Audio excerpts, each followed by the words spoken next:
Gde ste, drugari? Tiago Ferreira ovdje. Uživam u ovom prelepom zimskom danu na Sopotnici. Vidite oko mene sve belo. Kao što znate, volim sneg, volim zimu, a naročito volim kad sam na planini. Kad je zima, a kad smo u gradu, to ništa ne valja. I ovo je gužva u prevozu, prepuni autobusi, u saobraćaju nigdje ne možeš da ideš, svugdje kasniš. Katastrofa. A kad si ovako na planini, mir, tišina, priroda, svež vazduh, sneg.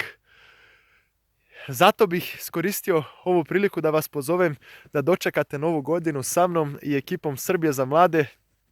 Kao što znate, mi već godinama pravimo doček nove godine na planinama Srbije. Za ovu godinu smo spremili 7 planina gdje ćete moći da uživati u snegu, u prirodi, u društvu, u igrama na snegu, na žurkama, na prelepim trenucima sa svojim prijateljima, porodicom, ekipom, sa kim god želite.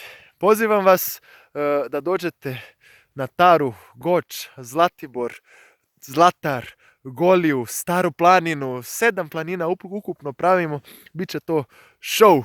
Već neke planine su popunjene, ako ste zainteresovani javite se što pre.